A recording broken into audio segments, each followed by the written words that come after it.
Paris Toncar, c'est un livre qui est sorti en 1991 et qui retrace les premières années du graffiti français, quoi, parisien, parce que c'était surtout à Paris à cette époque. Il est sorti fin 91, j'avais 20 ans, parce que moi j'ai commencé par faire du graffiti quand j'avais 14-15 ans.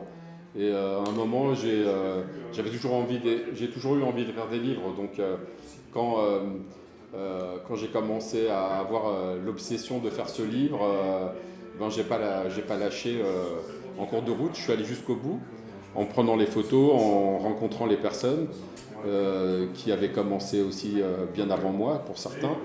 Et à partir de là, quand ce livre sort, c'est le premier qui sort sur le sujet en France et en Europe. Et c'est le troisième dans le monde sur le graffiti. Et c'est devenu un livre de référence. Et cette année, en fin 2024, il est ressorti en édition anniversaire pour les 33 ans. Et c'est énorme parce qu'on l'a vendu dans le monde entier en langue française. Et là, dans quelques semaines, il y a Vandalisme, un autre livre qui sort sur la même période et qui est le prolongement de celui-là.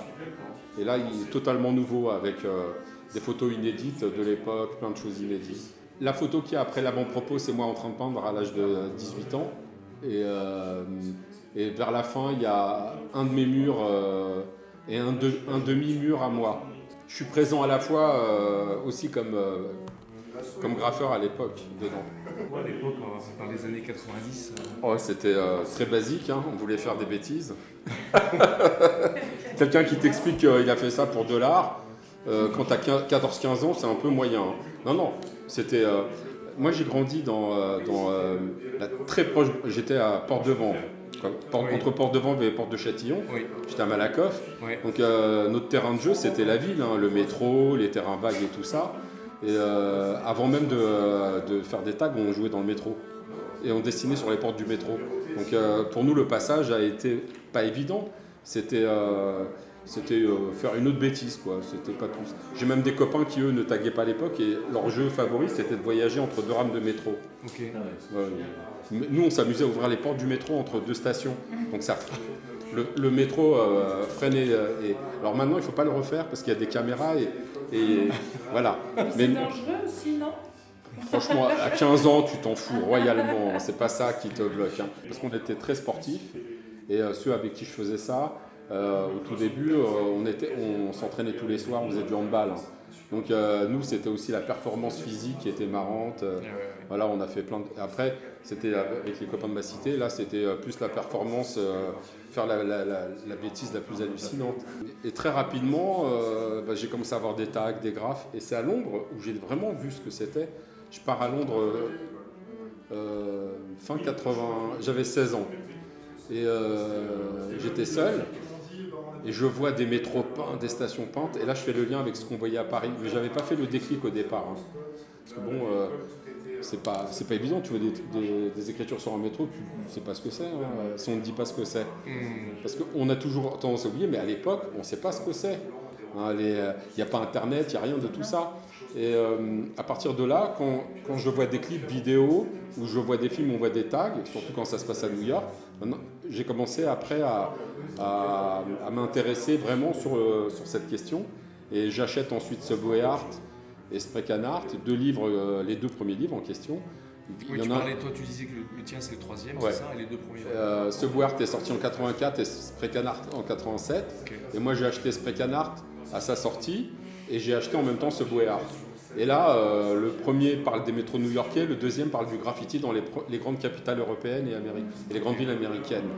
Et c'est là où le livre devient une évidence pour moi, parce que je me dis, il n'y a pas de livre sur la France, j'aime bien aller au fond des choses, ça devient un livre. D'accord. Tu fais plus de bêtises dans le métro Tu fais plus de bêtises dans le métro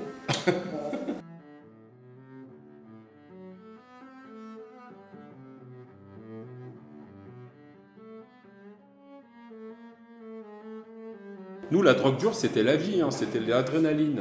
Elle est là la différence. Hein. On a fait quand même... Ouais. Oui, c'est ça. C'était une fois, ça je peux le dire parce qu'il y a prescription. Une fois, boulevard Saint-Germain, on a fait une course sur les voitures.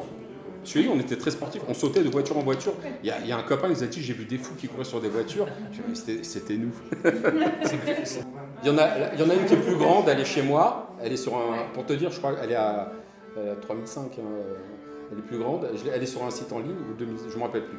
Et après, avec Gwendal, on a fait des échanges. Moi, tous les matins, j'ai un Gwendal dans mon couloir. Et lui, il a une de mes toiles dans son couloir aussi. Et ces 2 toiles qu'on a fait à 4 mains, en fait, Gwendal a peint. Et moi, je suis passé derrière et j'ai réutilisé. En fait, on ne peut pas savoir qui a fait quoi. Sauf le lettrage. Mais il y a des endroits où je suis intervenu dans le dessin de Gwendal. Ouais. Dans ta voiture, tu ne parles pas aux gens. Non. Même pour te dire, mon dernier voyage, j'ai loué chez l'habitant pour être avec des gens. Ouais. Parce que je ne voyais pas l'intérêt d'être dans un hôtel pendant un mois. J'étais avec des gens. Alors, comme ils avaient un resto, ils m'ont invité. Je suis allé. Je fais plein de trucs. Quoi. C'était sympa. Ouais, c'est bien.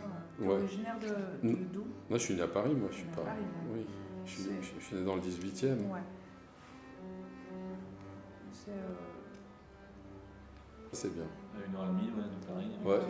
Oui, maintenant, c'est. Quand je suis arrivé à Rennes, c'était encore 2h10. Maintenant, j'ai l'impression de prendre le RER. Hein. Ouais. Bon, avant, là où j'étais à Paris, je prenais jamais le RER. J'étais à 2 minutes à pied de Paris. Mais là, c'est bien parce que je n'ai plus les avantages d'être dans. Parce que ça a changé, hein, c'est plus comme avant.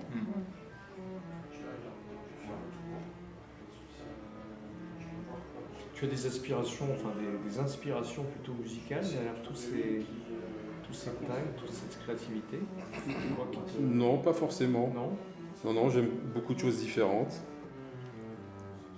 Mais La musique classique. oui, j'aime bien Bach.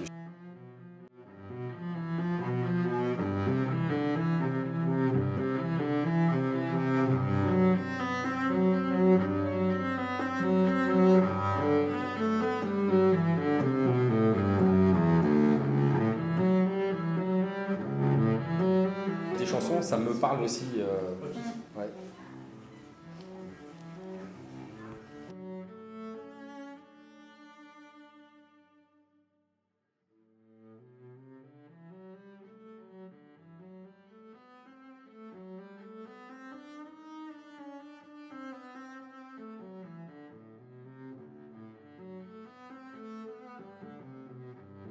C'est un espion anglais. Donc ça commence donc dans le cycle précédent où c'est un personnage ambigu parce qu'il se trouve souvent à Berlin en Allemagne. Merci, au plaisir. Et son alter ego français le soupçonne d'être un pro-nazi, mais on ne sait pas parce qu'il est infiltré. Alors est-ce qu'il est là pour contrôler les nazis ou est-ce qu'il les supporte vraiment parce qu'à l'époque la première menace c'est les communistes, c'est le diable absolu, la priorité de Churchill, etc., enfin de tous les Anglais et puis le monde occidental. Oui. On est vraiment au cœur des idéologies et de l'espionnage, espionnage réaliste, parce qu'entre autres on sait que l'Angleterre a financé le parti nazi dans les années 20 pour le faire monter contre les communistes. Entre autres choses.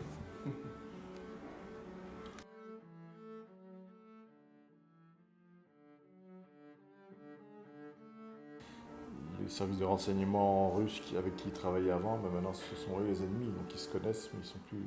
Et les Américains exfiltrent des nazis parce qu'ils sont utiles. Donc ça rend la situation encore plus tendue, quoi. Ça raconte tout ça.